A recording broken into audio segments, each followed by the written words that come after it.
أعوذ بالله من الشيطان الرجيم. بسم الله الرحمن الرحيم.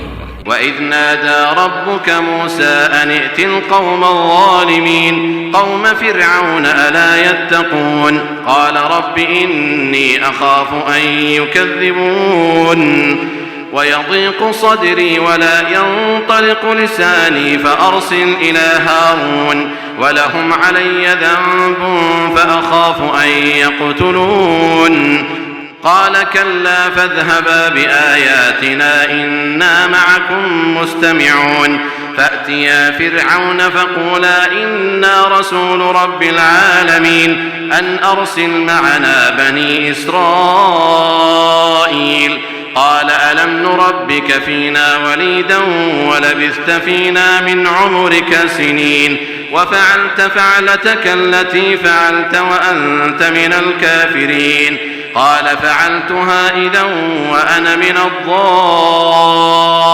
الضالين ففررت منكم لما خفتكم فوهب لي ربي حكما وجعلني من المرسلين وتلك نعمة تمنها علي أن عبدت بني إسرائيل قال فرعون وما رب العالمين قال رب السماوات والأرض وما بينهما إن كنتم موقنين قال لمن حوله ألا تستمعون قال ربكم ورب آبائكم الأولين قال إن رسولكم الذي أرسل إليكم لمجنون قال رب المشرق والمغرب وما بينهما إن كنتم تعقلون قال لئن اتخذت إلها غيري لأجعلنك من المسجونين قال أولو جئتك بشيء مبين قال فأت به إن كنت من الصادقين فألقى عصاه فإذا هي ثعبان مبين ونزع يده فإذا هي بيضاء للناظرين. صدق الله العظيم. الحمد لله رب العالمين والصلاة والسلام على سيد المرسلين وعلى آله وأصحابه أجمعين أما بعد. سورۃ الشعراء کا یہ دوسرا رکوع ہے جس کی ابھی آپ کے سامنے تلاوت کی گئی. آیت نمبر 10 سے لے کر آیت نمبر 33 تک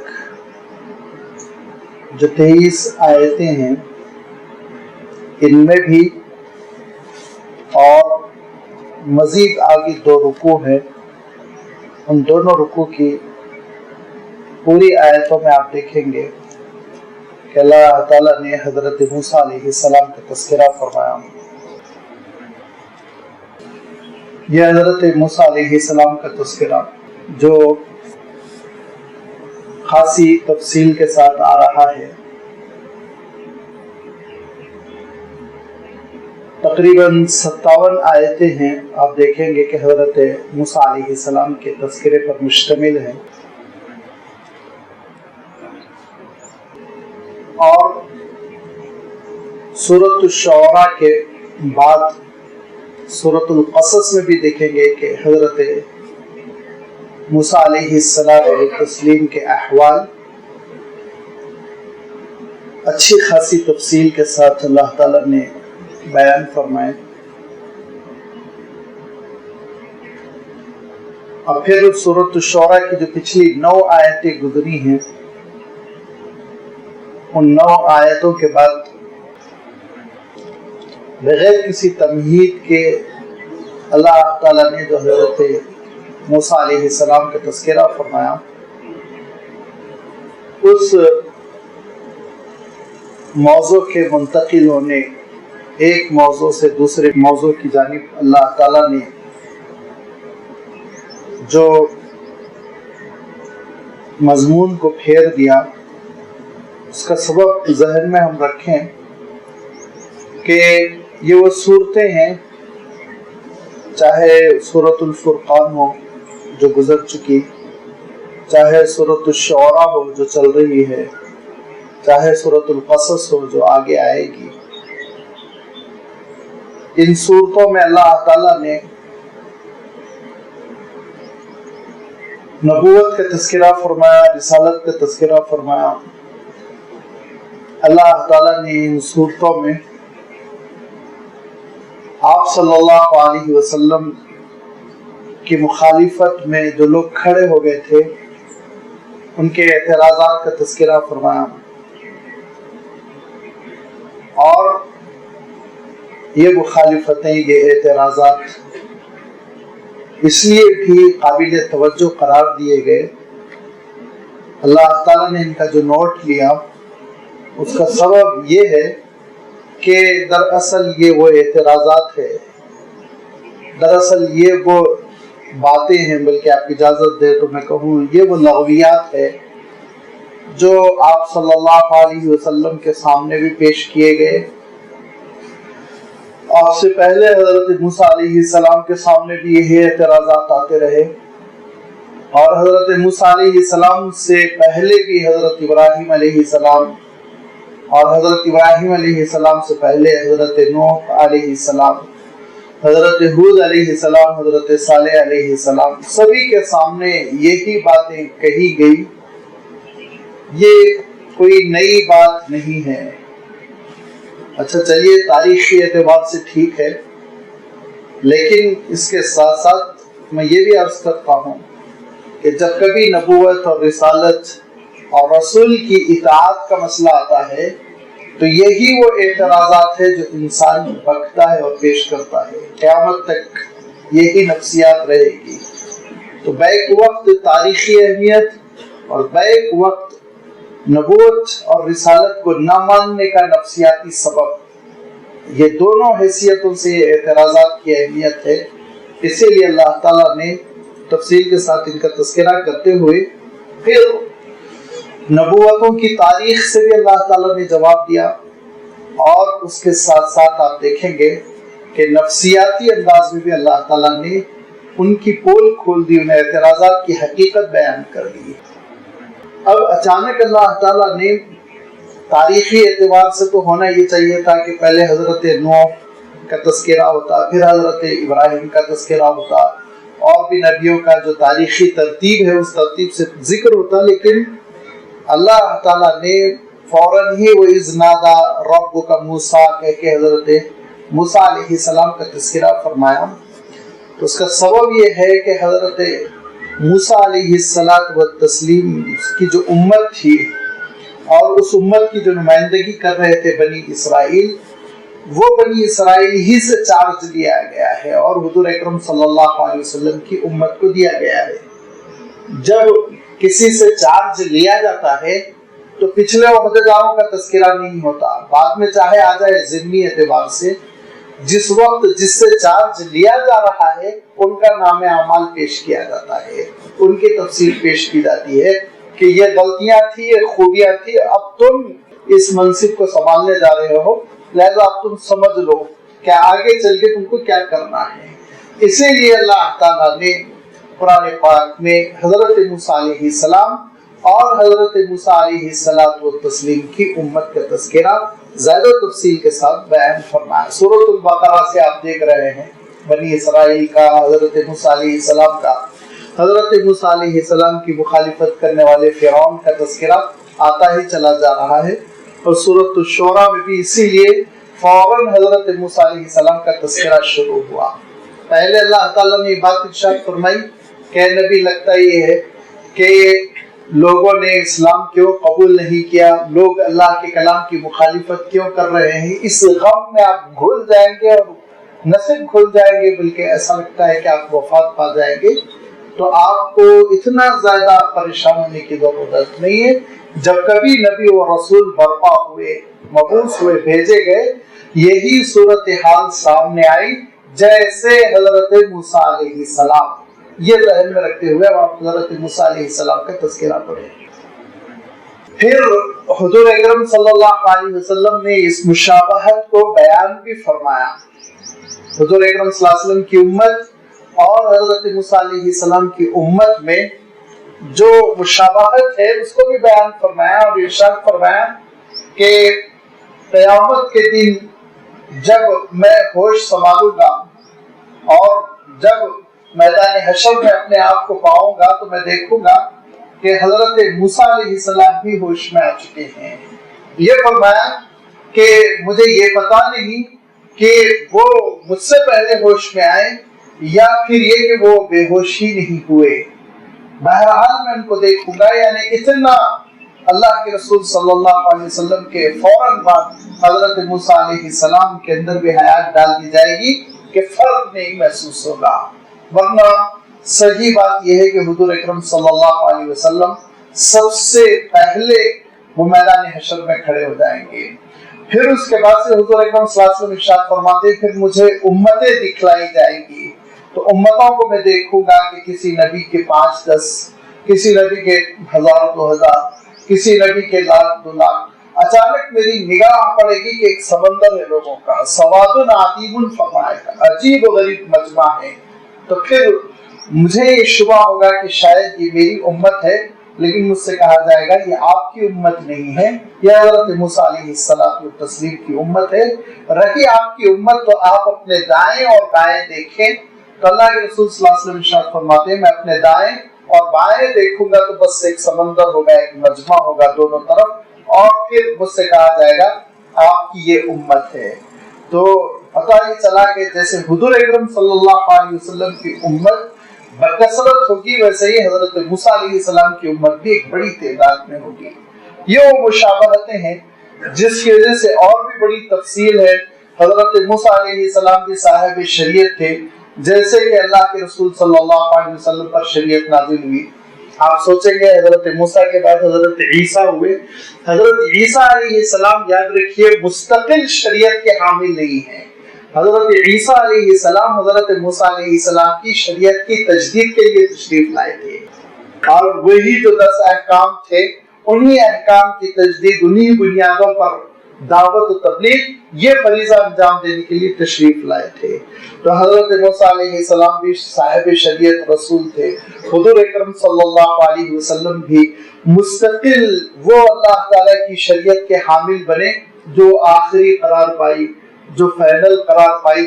ایسی بڑی مشابہتیں ہیں جس کی وجہ سے اللہ تعالیٰ نے حضرت موسیٰ علیہ السلام کا، حضرت موسیٰ علیہ السلام کی امت کا، حضرت موسیٰ علیہ السلام کی کتاب کا تذکرہ قرآن مجید میں بہت زیادہ فرمایا تھا کہ امت مسلمہ اس کے ذریعے سے سمجھ سکے کہ کس کام پہ ان کو بھیجا گیا ہے، پچھلی امت سے کیا کوتاہیاں ہوئی، کیا خطائیں ہوئی جس کی وجہ سے اللہ تعالیٰ نے اس امت کو معزول کیا اور اس نئی امت کو کنتم خیر امت کہہ کر برپا کیا۔ لہذا اللہ تعالیٰ ارشاد فرماتا ہے کہ اب جبکہ آپ کے مخالفین نبی بہت سے اعتراضات کر رہے ہیں، وہ کہہ رہے ہیں شاعر، وہ کہہ رہے ہیں نعوذ باللہ مجنون، وہ کہہ رہے ہیں نعوذ باللہ ساحر، لہذا اللہ تعالیٰ نے ساحر اور شاعر یہ دونوں اعتراضات کا تاریخی طور پر جائزہ لیا اور یہ ارشاد فرمایا کہ اے نبی ذرا آپ دیکھیں حضرت موسیٰ علیہ السلام کے ساتھ کیا معاملہ ہوا۔ وَإِذْ نَادَى رَبُّكَ مُوسَىٰ، جب اللہ تعالیٰ نے، جب آپ کے پروردگار نے ندا لگائی، آواز دی حضرت موسیٰ علیہ السلام کو، کیا اَنِئْتِ الْقَوْمَ الظَّالِمِينَ، ظالم قوم کے پاس آپ جائیں۔ حضرت موسیٰ علیہ السلام کو یہ حکم اس وقت ملا جبکہ حضرت موسیٰ علیہ السلام مدین سے لوٹ کر مصر تشریف لا رہے تھے۔ آپ جانتے ہیں اور انشاءاللہ سورۃ القصص میں بھی تفصیل آئے گی کہ حضرت موسیٰ علیہ السلام مصر سے کن حالات میں مدین منتقل ہو گئے۔ حضرت موسیٰ علیہ السلام اس زمانے میں پیدا ہوئے جبکہ فرعون بچوں کو قتل کر رہا تھا، اور اس موقع پہ حضرت موسیٰ علیہ السلام کی والدہ نے ایک تابوت بنا کر حضرت موسیٰ علیہ السلام کو دریا میں ڈالا، اور وہ تابوت حضرت آسیہ کے ہاتھ لگا جو تھی تو فرعون کے ماتحت اور ان کے رشتے ازدواج میں، لیکن بڑی اللہ والی خاتون تھی، اتنی اللہ والی خاتون تھی کہ اللہ تعالیٰ نے مومنوں کے لیے ان کو اسوہ بنا کر بیان فرمایا۔ تو وہ حضرت آسیہ نے حضرت موسیٰ علیہ السلام کو اٹھایا، ان کی پرورش کی، اور حضرت موسیٰ علیہ السلام محل میں نوجوان ہوئے تو لازمی بات ہے کہ حضرت موسیٰ علیہ السلام محل کی آب و ہوا میں بڑے تندرست تھے، اور تقریباً حضرت موسیٰ علیہ السلام کی عمر 30 سال ہونے جا رہی تھی، 27-28 سال کے تھے کہ ایک حادثہ ہوا۔ ایک اسرائیلی لڑ رہا تھا ایک قبطی سے۔ قبط یہ خاندان ہے فرعون کا، آج تک یہ خاندان پایا جاتا ہے۔ آج تک مصر میں ایک بہت ہی چھوٹی سی مائنورٹی ہے، بہت ہی شاید 0.% کی، لیکن پوری دنیا اس مائنورٹی کی مدد کرتی ہے کیونکہ وہ مسلمانوں سے ہٹ کر ہے۔ اور آپ حیرت کریں گے کہ جیسے آپ نے ہندوستان میں دیکھا ہوگا کہ فوج کے بلیٹنز ہوتے ہیں، یہ ہماچل پردیش کا بلیٹن ہے، پنجاب کا ہے، فلاں فلاں، اسی طرح مصر میں ایک بلیٹن ہے، اور وہ بلیٹن ہے قبطیوں کا۔ وہ پورے کے پورے قبطی اس میں رہتے ہیں۔ اور گزشتہ چند سال پہلے جو ایک حادثہ ہوا تھا اور مسجد رابعہ عدویہ کے پاس جب تہجد کے وقت فائرنگ کی گئی تھی اور سینکڑوں اس وقت مصلی شہید ہوئے تھے اور ان کی لاشوں کو وہیں میدان میں جلایا گیا تھا، یہی بلیٹن تھا جس کو استعمال کیا حکومت نے، قبطیوں کا بلیٹن تھا۔ آپ اندازہ کر سکتے ہیں کہ دنیا کی ذہانت کیسی ہے، کیسے استعمال کرتے ہیں اور کس کو کس وقت کے لیے تیار کر کے رکھتے ہیں۔ غالباً جو تعداد سرکاری طور پر بتائی گئی تھی وہ 1400 وہ مسلمان تھے جو تہجد پڑھنے کے لیے مسجد میں پہنچے ہوئے تھے، جن کی جانب سے کسی قسم کا کوئی تشدد نہیں، ایک کنکر اٹھا کر انہوں نے کسی کو نہیں مارا تھا۔ لیکن بہرحال یہ فرعونیت ہے جو ہوتی رہتی ہے۔ لہذا یہ قبطی فرعون کا خاندان تھا، اور یہ آج بھی غیر مسلم ہے، امریک اسلام انہوں نے قبول نہیں کیا، حالانکہ مصر وہ ملک ہے جو صحابہ کی کوششوں سے پورا کا پورا مسلمان ہو گیا ہے، سوائے ایک چھوٹی سی تعداد کے قبطیوں کے۔ لہذا یہ قبطی تھا جو لڑ رہا تھا، بنی اسرائیل کے ایک شخص کو وہ مار رہا تھا، اٹھا کے پٹک رہا تھا۔ حضرت موسیٰ علیہ السلام سے ظلم سہا نہیں گیا، حضرت موسیٰ علیہ السلام نے ایک گھوسا قبطی کو مارا، وہیں ڈھیر ہو گیا، قصہ اس کا تمام ہو گیا، مر گیا۔ حضرت موسیٰ علیہ السلام بہت پشیمان ہوئے، بہت پریشان ہوئے کہ یہ تمہیں چاہ نہیں رہا تھا، یہ کیسے ہو گیا ایک گھوسے میں؟ اللہ کا حکم تھا، اللہ تعالیٰ یہ بتلانا چاہتا تھا کہ تم جو چاہے وہ کر لو، لیکن اللہ تعالیٰ کا دین غالب آ کر رہے گا۔ لہذا حضرت موسیٰ علیہ السلام سے ایک ایسا معاملہ ہوا جس کی وجہ سے حضرت موسیٰ علیہ السلام کے سلسلے میں قتل کا مشورہ ہوا کہ ان کو سولی دے دی جائے۔ لیکن ایک حضرت موسیٰ علیہ السلام کے چاہنے والے تھے، انہوں نے حضرت موسیٰ علیہ السلام سے کہا کہ تمہارے قتل کے مشورے ہو رہے ہیں، فوراً تم مصر سے روانہ ہو جاؤ۔ حضرت موسیٰ علیہ السلام چلتے چلے گئے، اور بہت لمبا سفر، کئی دنوں کا سفر کرنے کے بعد مدین پہنچے۔ وہاں چونکہ مدین میں مصریوں کی حکومت نہیں تھی، اسی لیے حضرت موسیٰ علیہ السلام وہاں قیام فرماتے ہیں، وہاں نکاح ہوتا ہے۔ وہ ساری چیزیں انشاءاللہ بڑی حکمتوں پر مبنی ہے، اور اللہ تعالیٰ کا منصوبہ کیسے دھیرے دھیرے غالب آتا ہے، وہ ساری حکمتیں اس میں ظاہر ہوں گی، وہ سورۃ القصص میں آئے گی تفصیل۔ حضرت موسیٰ علیہ السلام کا نکاح ہوا، اور حضرت موسیٰ علیہ السلام نے وہاں 10 سال قیام فرمایا۔ تقریباً 30 سال کی عمر میں آپ مصر سے روانہ ہوئے تھے۔ 10 سال قیام کے بعد آپ اپنی والدہ سے ملنے کے لیے پھر مصر تشریف لا رہے ہیں۔ تو وادی سینا سے جب حضرت موسیٰ علیہ السلام گزرے تو جبل طور کے پاس حضرت موسیٰ علیہ السلام نے رات کے اندھیرے میں دیکھا کہ جیسے کہ آگ جلائی گئی ہو اور اس سے ایک نور سا نکل رہا ہے۔ بہت ٹھٹرا دینے والی سردی تھی، اور وہ سردی آپ کو اندازہ نہیں ہوگا کہ صحرا کی بڑی زبردست ہوتی ہے، اور عرب اس کو کہتے ہی ہیں شتا صحراوی، صحرا کی سردی، وہ جو ٹھنڈی ہوائیں ہڈیوں میں جیسے گھس جاتی ہیں۔ تو یہ رات کا سفر ہے، صحرا ہے، ٹھنڈی ہوائیں ہیں۔ حضرت موسیٰ علیہ السلام نے اپنے ساتھیوں سے کہا کہ انی آنست نارا، مجھے ذرا سا آگ وہاں جلائی گئی ہے ایسا لگتا ہے، تم لوگ یہیں ٹھہرو، میں جاتا ہوں، اگر آگ ہے، کوئی بستی ہے تو ایسا کرتے ہیں وہ بستی میں ٹھہر جائیں گے. نہیں اگر قافلہ ٹھہرا ہوا ہے, آگ جلایا ہوا ہے, تو وہ آگ تھوڑی سی میں لے کے آتا ہوں, ہم کسی طرح رات گزار لیں گے, پھر صبح سفر جاری رکھیں گے. یہ کہہ کے حضرت موسیٰ علیہ السلام دھیرے دھیرے آگے بڑھے تو دیکھا وہ نور ہے کہ بڑھتا چلا جا رہا ہے. اور پھر بہت قریب آگے جب جبل طور کے تو دیکھا ایک درخت پر نور ہے, ایسے جیسے کہ درخت پر سورج نازل ہو رہا ہو, سورج اتر پڑا ہو. حضرت موسیٰ علیہ السلام وہاں جب پہنچے تو ایک آواز آئی کہ آپ اپنی چپل اتار دیں, اس وقت آپ ایک مقدس سرزمین پر ہیں, انک بالوادی المقدس طویٰ, اور آپ کو جو ہے اس وقت نبوت و رسالت دی جا رہی ہے. لہذا حضرت موسیٰ علیہ السلام اس وقت رسالت اور نبوت سے مشرف ہوئے, اور اس وقت اللہ تعالیٰ نے پھر یہ کہا کہ آپ ایک ظالم قوم کی طرف آپ پھیرے جا رہے ہیں. بہت ظالم فرعون ہے, یاد رکھیے. اور قوم فرعون الا یتقون, وہ تقوی بھی نہیں اختیار کرتے, ان کے دل میں اللہ کا خوف نہیں ہے. بے قابو قسم کی قوم ہے, نافرمان ہے, باغی ہے, ظالم ہے, اس سے آپ کو ٹکر لینا ہے. اب حضرت موسیٰ علیہ السلام اللہ تعالیٰ کے دربار میں یہ عرض کرتے ہیں کہ مولا میں تنے تنہا اور میری قوم پوری کی پوری بنی اسرائیل غلام بنا دی گئی, اور ان کے اوپر فرعون حکومت کر رہا ہے. فرعون بڑا ظالم, لشکر اس کا بہت ظالم, اور کسی کو خاطر میں نہیں لانے والے. ان کا تو عالم یہ ہے کہ معصوم بچوں کو بکریوں کی طرح یہ ذبح کرتے ہیں. اللہ میں جاؤں گا اور میں دعوت اسلام پیش کروں گا تو مجھے کہاں خاطر میں لائیں گے. قال ربی انی اخاف ان یکذبون, مولا مجھے اس بات کا اندیشہ ہے کہ وہ مجھے جھٹلا دیں گے. قال فرمایا حضرت موسیٰ علیہ السلام نے, ربی اے میرے رب, انی اخاف ان یکذبون, مجھے اندیشہ ہے, اس بات کا امکان ہے, اس بات کا خوف ہے کہ وہ مجھے جھٹلا دیں گے, میری بات نہیں مانیں گے. وَيَضِيقُ صَدْرِي وَلَا يَنْطَلِقُ لِسَانِي, اور حالات ایسے ہوں گے کہ میرا سینہ تنگ ہو جائے گا, میں انشراح کے ساتھ بات نہیں کر سکوں گا.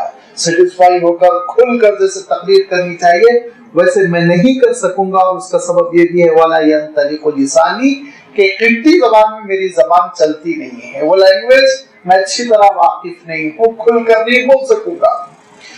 لہذا حضرت موسیٰ علیہ السلام نے ایک دعا کی کہ فَأَرْسِلْ إِلَىٰ ہارون, آپ ہارون کی جانب بھی رسالت کو بھیجیں. حضرت جبرائیل امین کو حکم دے کہ وہ حضرت ہارون علیہ السلام کو بھی اس کام میں شامل کر لیں, جو حضرت موسیٰ علیہ السلام کے بڑے بھائی تھے. حضرت موسیٰ علیہ السلام اور حضرت ہارون بڑے تھے, حضرت موسیٰ چھوٹے تھے.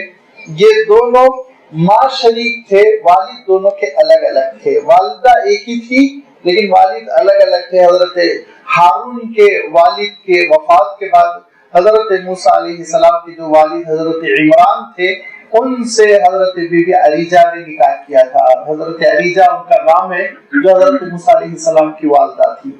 تو حضرت ہارون علیہ السلام وہ ماں شریک بھائی تھے, بڑے بھائی تھے, بڑے اللہ والے تھے, بہت نیک, بڑے ہمدرد اور بہت ہی عبادت گزار, اور اس کے ساتھ ساتھ بہت نرم مزاج. پھر چونکہ شروع سے مصر میں اخیر تک مصر میں رہے, اسی لیے قبطی زبان سے بھی بہت واقف تھے, بہت اچھی طرح قبطی بولتے تھے. یہ ساری صفات کو سامنے رکھتے ہوئے حضرت موسیٰ علیہ السلام نے کہا فَأَرْسِلْ إِلَىٰ ہارون, اللہ ہارون کو بھی اس کام میں آپ شریک فرما لیں. دوسری جگہ اللہ تعالیٰ ارشاد فرماتا ہے, حضرت موسیٰ علیہ السلام نے صاف صاف کہا کہ وَجَعَلْنِي هَارُونَ وَزِيرًا, کہ اللہ میرے بھائی ہارون کو میرا مددگار بنا دے اس کام میں, اس مشن میں, وہ ان کو میرا سپورٹر بنا دے, وہ میرے ساتھ چلیں. اور یہ بھی حضرت موسیٰ علیہ السلام نے کہا وَأَفْصَحُ مِنِّي, اللہ ہارون میرے سے زیادہ فصیح الزبان ہے, ان کی زبان زیادہ فصیح ہے, صاف ستھری ہے, اچھا بولتے ہیں, اور قبطی زبان پہ ان کو کنٹرول ہے, مجھے کنٹرول نہیں ہے. میں عبرانی زبان بولتا ہوں جو بنی اسرائیل کی اپنی قومی زبان تھی. لہذا یہ ساری چیزوں کو مد نظر رکھتے ہوئے آپ میرے ساتھ ہارون کو بھی کر دیں. اللہ تعالیٰ نے دعا بھی قبول کی. حضرت موسیٰ علیہ السلام کے ساتھ ہارون کو بھی شریک کار کر دیا. حضرت موسیٰ علیہ السلام نے یہ بھی کہا وَلَهُمْ عَلَيَّ ذَنْبٌ فَأَخَافُ أَن يَقْتُلُونِ, اور ایک خطا ایسی ہے جس کی بنیاد پر مجھے ڈر ہے کہ جیسے ہی میں پہنچوں مجھے وہ ختم کر دے، قتل کر دے، مجھے جینے نہ دے۔ اور وہ آپ جانتے ہیں جس کا میں نے اشارہ کیا کہ حضرت موسیٰ علیہ السلام نے ایک ہی گھسا مارا تھا، جس کی وجہ سے فرعون کے خاندان کے اس فرد کا کام تمام ہو گیا تھا، اس قبطی کا کام تمام ہو گیا تھا۔ لہذا حضرت موسیٰ علیہ السلام کے خلاف فیصلہ ہو چکا تھا کہ ان کو قتل کے بدلے قتل کیا جائے۔ حضرت موسیٰ علیہ السلام خاموشی کے ساتھ روانہ ہو گئے تھے۔ اب جا کے حضرت موسیٰ علیہ السلام دربار میں سرنڈر ہو گئے تو پکڑنے کے ساتھ ہی قتل کر دیں گے، تو بالکل عین ممکن ہے، عقل بھی کہتی ہے، حالات کا تقاضا بھی ہے۔ تو حضرت موسیٰ علیہ السلام نے کہا کہ مولا میں اسلام کیسے پیش کروں، میں آپ کے دین کی دعوت کیسے پیش کروں، تو مجھے قتل کر دیں گے۔ اللہ تعالیٰ نے ارشاد فرمایا قال کلا، ہرگز نہیں، اے موسیٰ یہ نہیں ہو سکے گا، اب آپ رسول ہو چکے ہیں۔ جب بندہ اللہ کا رسول ہو چکا ہوتا ہے تو پھر اللہ کا ڈیفنس اس کے ساتھ ہو جاتا ہے۔ حضور اکرم صلی اللہ علیہ وسلم کی جب مخالفتیں بہت دور پکڑ چکی تھی اور عالم یہ تھا کہ ہجرت سے پہلے قتل کے چرچے ہو رہے تھے، قتل کے مشورے ہو رہے تھے، اور آپ جانتے ہیں ہجرت کی رات خود وہ قتل کی نیت سے آپ صلی اللہ علیہ وسلم کے دروازے پہ جمع ہوئے تھے۔ اس موقع پر اللہ تعالیٰ نے حضور اکرم صلی اللہ علیہ وسلم سے ارشاد فرمایا تھا یا ایھا الرسول بلغ ما انزل الیک، جو کچھ نازل ہو رہا ہے اس کی آپ تبلیغ کرتے رہیں، واللہ یعصمک من الناس، وہ آپ کو قتل نہیں کر سکیں گے، اللہ تعالیٰ آپ کی حفاظت کرے گا، اللہ تعالیٰ آپ کی حفاظت کرے گا، کیونکہ دین کو مکمل کرنا ہے۔ اللہ تعالیٰ کا دین نامکمل رہ جائے یہ اللہ کی مشیت کے خلاف ہے، لہذا وہ کوئی بھی سازش ایسی نہیں کر پائیں گے جس میں آپ کو قتل کر دیں، آپ اللہ کا دین پورا پہنچا دیں۔ لہذا جب اللہ تعالیٰ کی رسالت کسی نبی پر، رسول پر آ جایا کرتی تھی، اس کے معنی اللہ تعالیٰ کی حفاظت بھی آ جایا کرتی تھی۔ اور اس کی سب سے بڑی مثال حضرت عیسیٰ علیہ السلام ہے کہ قتل کرنے کی کوشش کی لیکن قتل نہیں کر سکے۔ اللہ تعالیٰ نے حضرت عیسیٰ علیہ السلام کو آسمان پر بلایا اور حجت پوری ہوگی حضرت عیسیٰ علیہ السلام کی، حضرت عیسیٰ علیہ السلام کی معصومیت کی، مظلومیت کی حجت پوری ہوگی۔ دوبارہ حضرت عیسیٰ علیہ السلام زمین پر تشریف لائیں گے، ظلم کی بےخبری فرمائیں گے اور اہل کتاب اعتراف کریں گے۔ اللہ تعالیٰ ارشاد فرماتا ہے ان من اہل الکتاب لیؤمنن بہ قبل موتہ، کہ حضرت عیسیٰ علیہ السلام کی وفات سے پہلے ہر کتابی، ہر اہل کتاب ایمان لا کر رہے گا حضرت عیسیٰ علیہ السلام پر۔ یہ اللہ تعالیٰ کا نظام ہے۔ لہذا اللہ تعالیٰ ارشاد فرماتا ہے وَلَهُمْ عَلَيَّ ذَنْبٌ فَأَخَافُ أَن يَقْتُلُونِ قَالَ كَلَّا، ہرگز نہیں، ایسا نہیں ہو سکے گا اے موسیٰ، آپ تشریف لے جائیں، آپ جائیں فرعون کے دربار میں اس کو سمجھائیں، فَذْهَبَا بِآيَاتِنَا، ہماری نشانیوں کے ساتھ آپ جائیں۔ وہ کیا نشانیاں ہیں؟ وہی اللہ تعالیٰ نے کوہ طور کی، جبل طور کی وادی میں جب حضرت موسیٰ علیہ السلام کو یہ بتلایا کہ آپ نبی و رسول بن چکے ہیں، تو یہ ارشاد فرمایا کہ آپ کے ہاتھ میں کیا ہے؟ فرمایا اللہ میرے ہاتھ میں چھڑی ہے۔ سورہ طٰہٰ میں تفصیل گزر چکی۔ تو کہا یہ چھڑی کا کیا مقصد ہے موسیٰ؟ تو حضرت موسیٰ علیہ السلام نے کہا چھڑی کا مقصد یہ ہے کہ اس سے بکریوں کو ہانک بھی لیتا ہوں، پتے جھاڑ بھی لیتا ہوں، اور بھی بہت سے مقاصد ہیں، دشمن آ جائے تو بھگا لیتا ہوں۔ تو اللہ تعالیٰ نے کہا نہیں، اس چھڑی کا جو سب سے بڑا مقصد ہے وہ اب معلوم ہوگا، ذرا آپ اپنی چھڑی پھینک دیں۔ حضرت موسیٰ علیہ السلام نے اپنے آثار کو جیسے ہی پھینکا وہ سانپ میں تبدیل ہوا، اور پھر حضرت موسیٰ علیہ السلام 2 قدم پیچھے ہٹ گئے۔ اللہ تعالیٰ ارشاد فرماتا ہے لا تخف، آپ کو گھبرانے کی ضرورت نہیں ہے، بلکہ یہ آپ کو نقصان نہیں پہنچائے گی، آپ آگے بڑھیے، اس کو پکڑ لیجئے۔ آگے بڑھ کر اس کو پکڑ لیا، پھر چھڑی، پھر سادہ سا ڈنڈا۔ کہا یہ پہلی نشانی ہے، اور اے موسیٰ آپ اپنے سیدھے ہاتھ کو اپنے پہلو سے نکالیں۔ جب پہلو سے حضرت موسیٰ علیہ السلام نے اپنے ہاتھ کو نکالا تو چاند کی طرح چمک رہا تھا۔ کہا یہ دوسری نشانی ہے، اب یہ 2 نشانیاں تو آپ ساتھ رکھیے اور فرعون کے پاس آپ تشریف لے جائیں۔ لہذا فرمایا کہ کلا فاذهبا بآیاتنا، آپ بھی جائیں اور حضرت ہارون بھی جائے بآیاتنا، ہمارے معجزات کے ساتھ، ہماری نشانیوں کے ساتھ، انا معکم مستمعون، اور جو کچھ ہوگا وہ سب ہم سماعت کر رہے ہیں، سن رہے ہیں۔ کسی بھی چیز سے ہم بے خبر نہیں ہیں. فاتیا فرعون، لہذا پہنچ جائیں آپ فرعون کے پاس.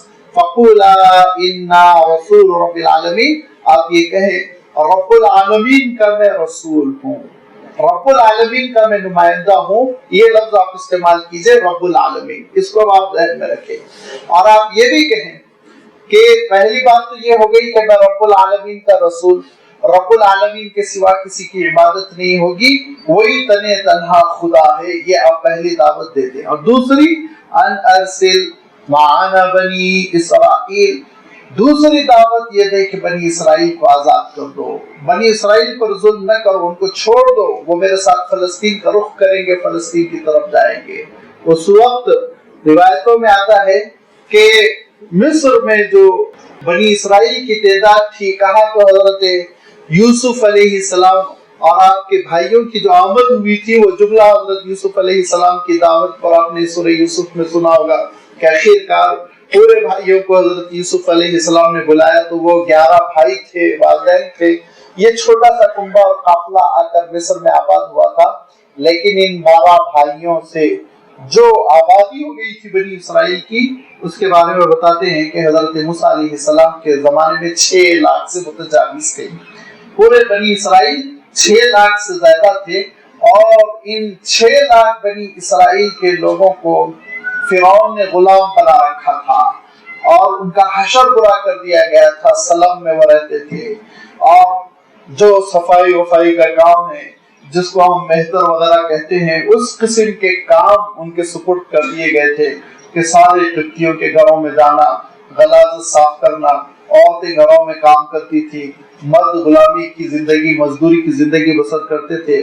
اور چونکہ بنی اسرائیل کے درمیان ایک مقولہ بہت مشہور تھا، ایک پیشن گوئی بہت مشہور تھی. ایسی پیشن گوئیاں ذرا قوم میں زیادہ ہی پھرتی رہتی ہیں، گھومتی رہتی ہیں.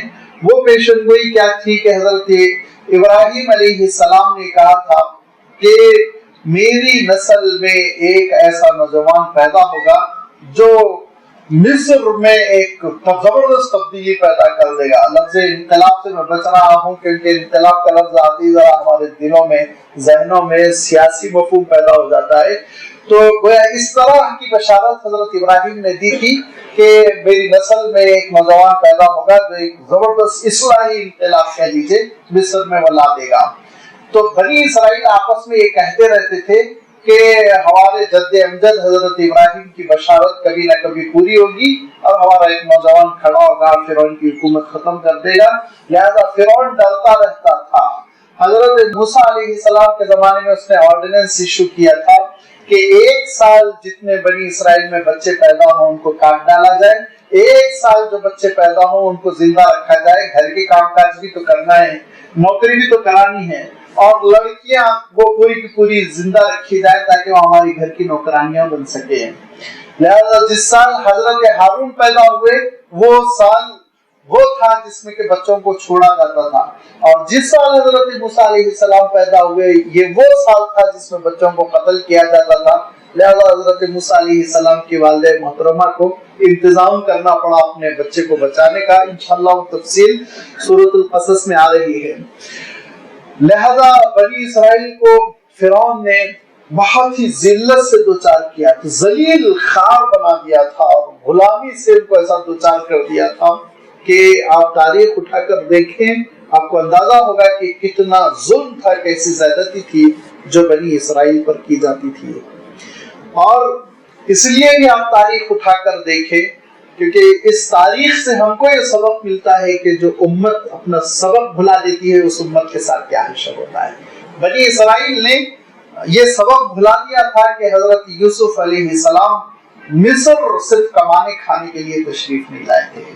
حضرت یوسف علیہ السلام ایک دعوت ابراہیمی کے ساتھ تھے. حضرت یوسف علیہ السلام وہ کردار خلیلی کے ساتھ تھے. حضرت ابراہیم خلیل کا کردار تھا، وہ معیار تھا، وہ انداز تھا جس کی وجہ سے مصر پورا کا پورا حضرت یوسف علیہ السلام کا دیوانہ ہو گیا تھا. لیکن دھیرے دھیرے بنی اسرائیل نے پیغام کو بھلا دیا اور نوکریوں کو یاد رکھا، کمانے کو یاد رکھا. اور جب انسان دنیا کا بندہ بن جاتا ہے، اس کا مطمع نظر دنیا اور دنیا کی آمدنی اور اپنے مقصد کو وہ بھول جاتا ہے تو اس کی اہمیت گھٹتی جاتی ہے. یاد رکھیے جب اہمیت گھٹتی چلی گئی تو وہ حشر ہوا کہ غلام بنا دیے گئے، جیسے ہمارے ساتھ ہوا ہندوستان میں کہ صحابہ کے زمانے سے ہندوستان میں آمد ہونے لگی مسلمانوں کی. تقریباً 30 زائد صحابہ کے بارے میں کہا جاتا ہے کہ وہ ہندوستان کی سرزمین پر مدفون ہیں مختلف مقامات پر. ہو سکتا ہے اس میں بعض تاریخی غلطیاں ہوں، لیکن ایک تعداد صحابہ کی آئی، ایک تعداد تابعین کی آئی، وہ ایک عظیم مقصد کے ساتھ آئے. تو عالم یہ تھا ان کے لیے بڑی بڑی جاگیریں دی گئی، بڑی بڑی جاگیریں وقف کر دی گئی، بڑی بڑی مسجدیں بنانے کا ان کو موقع دیا گیا. مسلمان جب مقصد کو بھولتے چلے گئے اور یہ سمجھا کہ نوکری اور نوکری کے لیے تحفظات اور ریزرویشن مل جائے تو ہمارے لیے کافی ہے، تو پھر ان پر ذلت دے ماری گئی، پھر ان کو ذلیل رسوا کر دیا گیا اور پھر ان کے جینے کے اختیارات چھین لیے گئے. پھر ان کو سلم کالونیوں میں سلم میں رہنے کے لیے مجبور کر دیا گیا. جو کچھ ہوا وہ آپ کے سامنے ہے. مقصد کو اگر مسلمان یاد رکھے تو پھر اس کی کیفیت ہی دوسری ہو جاتی ہے. یہ بنی اسرائیل سے بھی غلطی ہوئی تھی اور اس غلطی سے ہم کو سبق لینا ہے. جیسے کہ میں نے عرض کیا کہ یہ صرف تاریخ کے پرانے واقعات نہیں ہیں بلکہ ہمارے اور آپ کے لیے درس عبرت ہے. لہذا ہم اس حقیقت کو سمجھنے کی کوشش کریں کہ کیوں بار بار بنی اسرائیل کا تذکرہ ہوا ہے. کہیں ایسا تو نہیں بنی اسرائیل کی برائیاں، ان کی بیماریاں، ان کی خطاکاریاں دھیرے دھیرے ہمارے اندر داخل ہو رہی، یہ ان پر نگاہ رکھنے کی ضرورت ہے.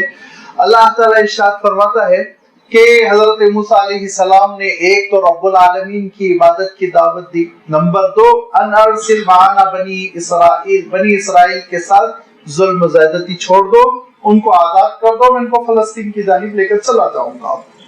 جب حضرت موسیٰ علیہ السلام پہنچے فرعون کے دربار میں، پہلے تو حضرت موسیٰ علیہ السلام پہنچ گئے مصر اور حضرت ہارون نے استقبال کیا اور والدہ کے پاس لے گئے. اور پھر حضرت موسیٰ علیہ السلام کو وہ گھڑیاں نصیب ہوئی کہ ایک لمبی مدت کے بعد وہ اپنی والدہ کے پاس آئے اور کچھ ہی وقت گزارنے کے بعد حضرت ہارون علیہ السلام سے کہا کہ اب تو اللہ کا حکم ہے، آگے بڑھنا ہے. لہذا فرعون کے پاس پہنچے، اپوائنٹمنٹ دینے تیار ہی نہیں ہے. اور ایک روایت میں آتا ہے 2 سال لگ گئے لیکن اس نے وقت نہیں دیا. فرعون ہے وہ تو سوچیے آپ لازمی بات ہے، 2 سال گزر گئے. تو اس روایت میں یہ آتا ہے کہ جب 2 سال گزر گئے اور حضرت موسیٰ علیہ السلام سے ملنے کے لیے وقت نہیں دے رہا تھا تو حضرت موسیٰ علیہ السلام نے چھڑی سے اس کے محل کے گیٹ کو کھٹکھٹایا تو ایک زلزلہ جیسے آ گیا، کہتے ہیں ایک زلزلہ آ گیا محل میں اور اس کی گونج تھی اس آواز کی کہ جس کی وجہ سے فرعون چونک پڑا اور پوچھا کیا معاملہ ہے. لوگوں نے بتایا کہ بنی اسرائیل کے 2 فرد ہیں اور وہ ملنا چاہ رہے ہیں، تو کہا اچھا لاؤ دربار میں لے کر آؤ. لہذا اب اس کے بعد سے دربار میں حضرت موسیٰ علیہ السلام اور حضرت ہارون علیہ السلام ہر 2 پہنچ گئے. تو کہا کہ یہ تو وہی موسیٰ ہے جو 10 سال پہلے غائب ہو گئے تھے، جو محل میں رہتے تھے. کہا ہاں وہی موسیٰ ہے. یہی بات یاد رکھیے، فرعون بدل چکا تھا. یہ دوسرے نمبر کا فرعون تھا. فرعون کا اصل لقب ہوتا تھا حکمران کا، جو بھی حکومت کرتا تھا اس کو فرعون کا نام دیتے تھے.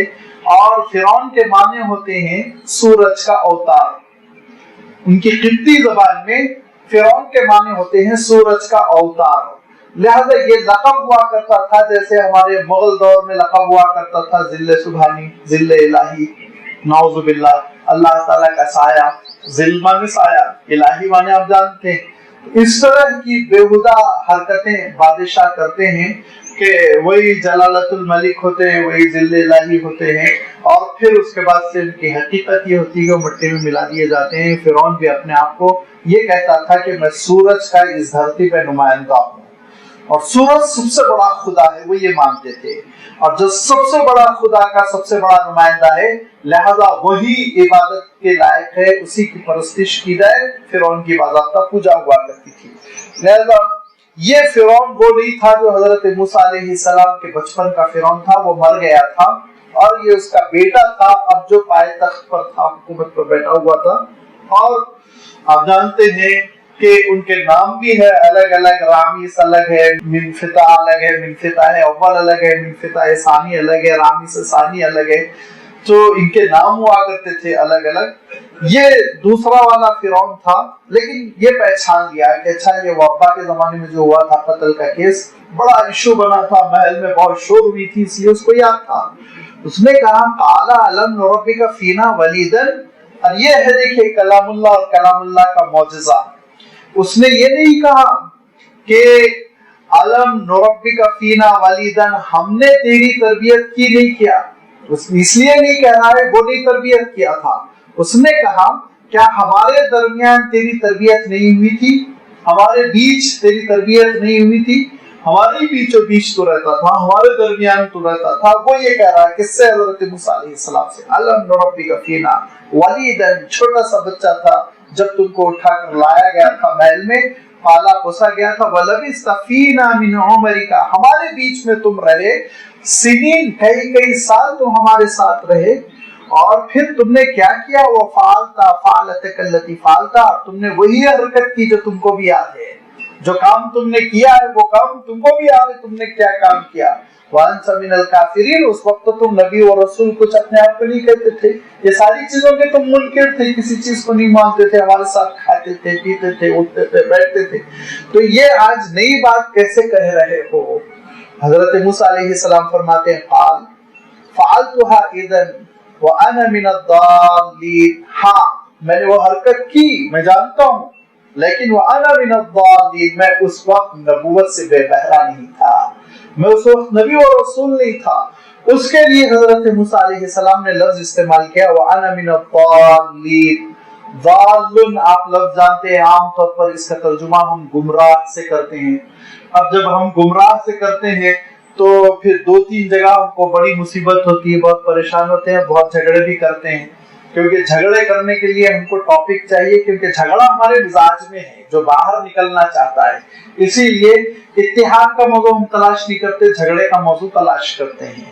کہ اللہ کے رسول صلی اللہ علیہ وسلم کے سلسلے میں بھی یہ لفظ آیا وَوَجَدَكَ ضَالًّا فَهَدَىٰ۔ اب ضالن کا ترجمہ ایک گروپ گمراہ سے کرے گا، دوسرا گروپ کہے گا کہ اللہ کے رسول صلی اللہ علیہ وسلم کے لیے گمراہ کا لفظ کیوں؟ تو بھئی اردو کے لفظ پہ آپ کیوں جھگڑا کر رہے ہیں؟ عربی میں اللہ تعالیٰ نے ارشاد فرمایا ضال، ضالہ کے معنی ہوتے ہیں جس کے سامنے راستہ واضح نہ ہو، کلیئر راستہ میرے سامنے نہیں ہے، میں آگے کیا کروں، ایسے موقع پر عرب لفظ ضالہ استعمال کرتے ہیں۔ لازمی بات ہے جب ایک شخص دین سے بہت دور ہو جاتا ہے تو اس کے سامنے آخرت کا راستہ واضح نہیں ہوتا، اسی لیے ہم اس کو ضال کہتے ہیں، گمراہ کہتے ہیں اردو کے اعتبار سے۔ عربی کے اعتبار سے اس میں وہ قباحت، وہ برائی نہیں ہے جو گمراہ لفظ کے اعتبار سے اردو میں ہے۔ لفظ گمراہ اردو میں ذرا بہت بھیانک ہے، لیکن عربی میں ضالن اتنا بھیانک نہیں، جس کے سامنے راستہ کلیئر نہیں ہے، جس کو راستہ نہیں معلوم۔ تو اللہ کے رسول صلی اللہ علیہ وسلم کے سامنے راستہ نہیں تھا کہ اس انسانیت کو کیسے راہ راست پر لایا جائے، صرف ایک تڑپ تھی، روتے تھے، لیکن راستہ نہیں تھا کہ اصلاح کیسے کی جائے۔ اللہ تعالیٰ نے رسول و نبی بنا کے راستہ بتایا، اصلاح کرنے کا طریقہ یہ ہے، پہلے اللہ سے جوڑیے، پھر اس کے بعد یہ گناہوں سے خود بخود رکیں گے۔ اس کے لیے اللہ تعالیٰ نے ارشاد فرمایا وَوَجَدَكَ ضَالًّا فَهَدَىٰ، کہ ہم نے آپ کو بغیر راستے کے پایا تھا، نبوت کے ذریعے سے، رسالت کے ذریعے سے ہم نے راستہ کھول دیا آپ پر۔ ایسے ہی حضرت موسیٰ علیہ السلام یہاں ارشاد فرما رہے ہیں کہ وَأَنَا مِنَ الضَّالِّينَ، اس وقت میرے سامنے راستہ نہیں تھا کہ کیا کرنا چاہیے کیا نہیں کرنا چاہیے، شریعت نہیں تھی اس وقت میرے سامنے، اللہ کے احکام نہیں تھے، دین کی بنیادیں واضح نہیں تھی، لہذا میں نے دیکھا جھگڑا ہو رہا ہے اور بچ بچاؤ کے لیے میں آگے بڑھا اور ظالم پہ گھوسا مارا، وہ مر گئے، اس میں میرا کیا قصور ہے، اس میں میرا کوئی قصور نہیں ہے۔ لہذا فرمایا فَفَرَرْتُ مِنْكُمْ لَمَّا خِفْتُكُمْ، رہا میرا فرار ہونا، تو جب مجھے یہ اندیشہ ہوا کہ تم لوگ مجھے قتل کر ڈالو گے تو میں فرار ہو گیا، روانہ ہو گیا، اس میں کسی قسم کی کوئی غلطی نہیں۔ فَفَرَرْتُ مِنْكُمْ، اور میں تم سے فرار ہو گیا، لَمَّا خِفْتُكُمْ، جب مجھے تمہارا خوف ہوا کہ تم مجھے مار ڈالو گے، اور پھر میں ایک مدت باہر رہا، اور پھر جب واپس ہو رہا تھا تو فَوَهَبَ لِي رَبِّي حُکْمًا، تو میرے رب نے مجھے حکمت عنایت فرمائی، نبوت عنایت فرمائی، قوت فیصلہ اس نے اب عنایت کر دی، اب میں سمجھ سکتا ہوں کیا شر ہے، کیا خیر ہے، کیا بھلائی ہے، کیا برائی ہے، اب میرے اندر صلاحیت پیدا ہو چکی ہے، اب دوسری کیفیت ہو گئی۔ وَجَعَلَنِي مِنَ الْمُرْسَلِينَ، کیونکہ اس نے مجھے رسول بنا دیا ہے، اب میں رسول ہوں۔ اب میں کوئی بھی چیز کے سلسلے میں مطمئن ہوں کہ مجھ پر وحی آئے گی اور میں وحی کی روشنی میں فیصلہ کروں گا، اور حالات بدل چکے ہیں۔ اور ایک بات آپ غور کر لیں، حضرت موسیٰ علیہ السلام نے کہا کہ ٹھیک ہے ایک شخص مارا گیا، ٹھیک ہے خطا سے نہیں عمدن مارا گیا فرض کر لو، تب بھی کیا حرج ہے؟ وَتِلْكَ نِعْمَةٌ تَمُنُّهَا عَلَيَّ أَنْ عَبَّدْتَ بَنِي إِسْرَائِيلَ، 6 لاکھ کو تم نے غلام بنا رکھا ہے، اگر ایک قتل ہمارے ذریعے سے ہو گیا تو تم کو بہت برا لگ رہا ہے۔ ایک طرف پوری کی پوری قوم تباہ و برباد ہے، ایک طرف پوری قوم کے بچے پیدا نہیں ہو پاتے کہ تم ان کو جانوروں کی طرح ذبح کر کے چھوڑ دیتے ہو، ختم کر دیتے ہو، اور ایک طرف ایک شخص کا قتل ہوا، دونوں مطلع ہو گئے، دونوں کیسز برابر ہو گئے۔ ایک عربی شاعر نے کیا خوب کہا، عربی شاعر کہتا ہے ظالموں کی نفسیات پہ آپ غور کیجئے، ظالموں کی نفسیات کیسی ہوتی ذرا آپ دیکھیے کہ قتل رجل فی الغابۃ جریمۃ لا تغتفر، قتل رجل فی الغابۃ جریمۃ لا تغتفر، وقتل الشعب العام قضیۃ فیہا نظر، کہ ایک شخص کا جنگل میں قتل ہو گیا، جریمۃ لا تغتفر، اتنا بڑا جرم ہے، اتنا بڑا جرم ہے، معاف نہیں کیا جانا چاہیے، اس پر تو کسی بھی ملک پر بمباری کر کے اس کو تہس نہس کر دو تو جائز ہے۔ اور خود اپنا کیا معاملہ ہے، قتل شعب عام، پوری کی پوری قوم کو قتل کر دینا، قضیۃ فیہا نظر، ایک ایسا ایشو ہے اس پہ غور کیا جا سکتا ہے، پارلیمنٹ میں اس پہ غور کیا جا سکتا ہے، اقوام متحدہ میں ان کی میٹنگوں میں غور کیا جا سکتا ہے، کوئی مسئلہ نہیں ہے ایسا۔ یہ نفسیات کہ مصر میں جب فرانسیوں کی حکومت تھی، ایک کم وقت گورا فرانسی وہ کبوتروں کے شکار کے شوق میں جنگل میں نکل گیا، اور صحرا کی گرمی کہاں کہاں مارے مارے پھرتا رہا، پتہ نہیں لو لگ گئی، گر گیا، مر گیا، سفید سپاہی، انگریز سپاہی، فرانسی سپاہی، وہ مر گیا، اس کی لاش جنگل میں ملی۔ جب جنگل میں اس کی لاش ملی تو پھر اس وقت کی جو حکومت تھی وہاں کی فرانسی حکومت، انہوں نے یہ ڈیسیشن لیا کہ اس کا گاؤں والوں نے قتل کیا، تو اس گاؤں پہ پوری کی پوری گاؤں کو تہس نہس کر دیا، اس گاؤں کے مردوں کی لائن لگائی گئی اور پوروں کو ایک ساتھ شوٹ کر دیا گیا تھا۔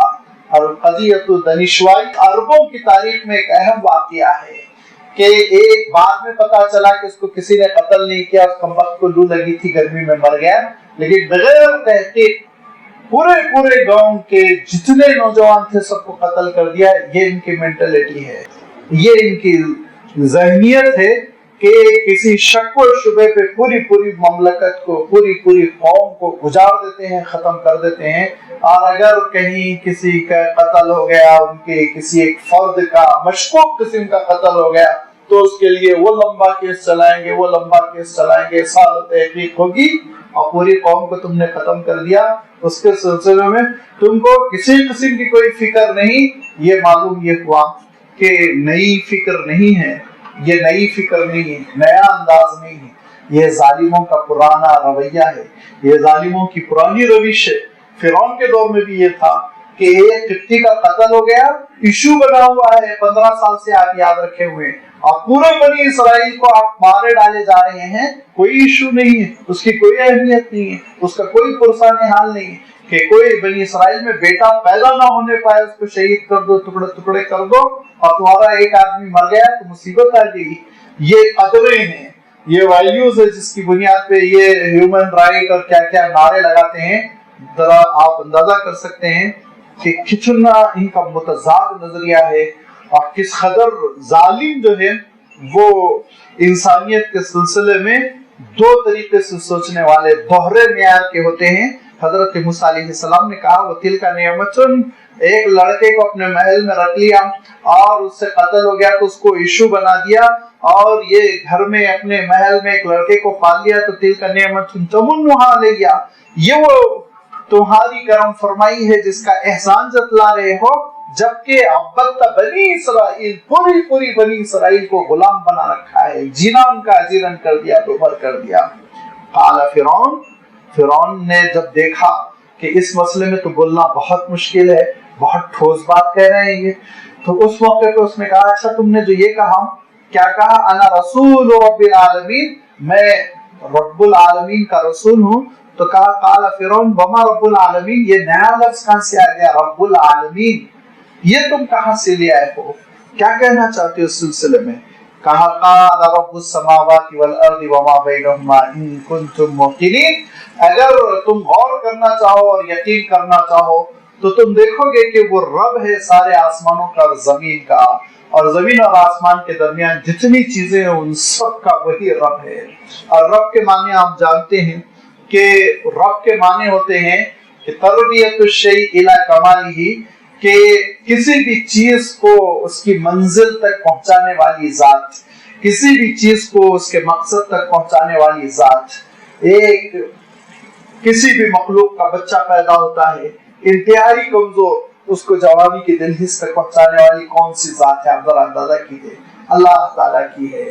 اس کائنات میں سینکڑوں چیزیں ہیں جن کو پیدا کیا گیا ہے، کروڑ چیزیں، ان ساری چیزوں کی نگہداشت کرنے والا، ان کی ضروریات کی تکمیل کرنے والا کون ہے؟ سوائے اللہ تعالیٰ کی کوئی نہیں ہے۔ آج ہماری غذا کی ضرورت وہ پوری کر رہا، کتنی زبردست خطرناک قسم کی خبریں آ رہی ہیں کہ واٹر لیول پورے انڈیا میں کم ہو رہا ہے، بے فکر رہیے، جب تک اللہ تعالیٰ نے ارادہ فرما لیا ہے آپ کو پانی پلانا، وہ پلاتا رہے گا۔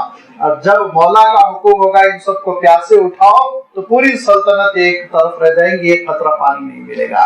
اللہ سے جوڑنے کی ضرورت ہے، اور دنیا یہی تماشا کرتی ہے کہ سب سے بڑا دھوکہ جو ہم کو دیتے ہیں وہ ایک جو روٹ کاز ہے اس کو ہم کو سمجھنے نہیں دیتے کہ حضرت نوح علیہ السلام نے کہا تھا اے میری امت کے لوگوں توبہ کرو، استغفار کرو، یرسل السماء علیکم مدرارا، وہ پانی برسے گا، کھیت بھی لہلا اٹھیں گے، جانور بھی پھلیں گے پھولیں گے، پینے کے لیے پانی بھی ملے گا، پروردگار سے جوڑو، کہا حضرت نوح علیہ السلام نے۔ یہی حضور اکرم صلی اللہ علیہ وسلم نے تعلیم دی۔ بارش کی کمی ہوتی تو استسقا پڑھتے اور دعا کرتے اور بارش ہوتی، اور آج لوگوں کو غافل کیا جا رہا ہے، بڑی کانفرنسیں ہو رہی ہیں، پانی یہ کم ہوتا جا رہا ہے، اس کے لیے یہ تدبیر کرو، اس کے لیے وہ تدبیر کرو، اور مکڑی کے جالے بوندو اور اس کے ذریعے سے تم کو پانی مل جائے گا۔ یہ غلط فہمی ہے، اپنے مولا سے جوڑو، سب سے پہلے اس کو خوش کرو، اور سب سے پہلے حکمران ظلم چھوڑ دیں۔ جب حکمران ظلم چھوڑیں گے تو پھر اللہ تعالیٰ کی جانب سے رحمت نازل ہوگی، کیونکہ اللہ تعالیٰ کا معاملہ یہ ہے کہ اللہ تعالیٰ کافروں کی حکومت قبول کر لیتا ہے، ظالموں کی حکومت قبول نہیں کرتا۔ ملک کفر کے ساتھ چل سکتا ہے، ظلم کے ساتھ نہیں چل سکتا۔ سب سے پہلے تختے حکومت سے ظالموں کو کھینچ کے اتارو نیچے، انصاف پسندوں کو بٹھاؤ، اس کے بعد دیکھو گراؤنڈ لیول، پانی لیول کیسا بڑھتا چلا جائے گا، کتنی بارش ہوگی۔ اللہ تعالیٰ ارشاد فرماتا ہے کہ حضرت موسیٰ علیہ السلام نے کہا دیکھو پروردگار پورے آسمانوں کو لے کے چلنے والا، چاند ستاروں کو، دنیا کی ضروریات کو، ساری ضروریات ہماری اور آپ کی وہ پوری فرما رہا ہے، اور یہی نہیں فضاؤں کے پرندوں کی ضروریات پوری ہو رہی ہے، اور یہی نہیں سمندر کی مخلوق کی ضروریات پوری ہو رہی ہے۔ پروردگار جب ان جانوروں کی ضروریات پوری فرما رہا ہے تو انسانوں کو کیوں محروم کرے گا؟ ضرورت ہے تم اپنے رب سے جڑو، ان کنتم موقنین، یقین کی کیفیت پیدا کرو۔ قال لمن حوله الا تستمعون، فرعون نے اپنے اطراف کے درباریوں سے کہا سن رہے ہو یہ کیا کہہ رہے ہو؟ کیوں کہا اس نے؟ اب تک اپنے آپ کو کہتا تھا نا میں دھرتی کا سب سے بڑا اوتار، اب جب اس پہ چوٹ لگی تو اب وہ درباریوں سے کہہ رہا ہے ذرا غور کرو، دیکھو ان کی دعوت کیا ہے۔ یعنی یہ کہنا چاہ رہے ہیں مجھے کچھ نہیں، مجھے بندہ مانو، ایک معمولی سی مخلوق مانو۔ لہذا اس نے اپنے درباریوں کو چاہا کہ اکسائیں، لیکن اس سے پہلے کہ اس کے درباری برگشتہ ہوتے اور کوئی ریئیکشن کا اظہار کرتے، حضرت موسیٰ علیہ السلام نے دیکھا توا گرم ہے، دوسری ماں مار دی، قال ربکم ورب آبائکم الاولین، وہ تیرا بھی رب ہے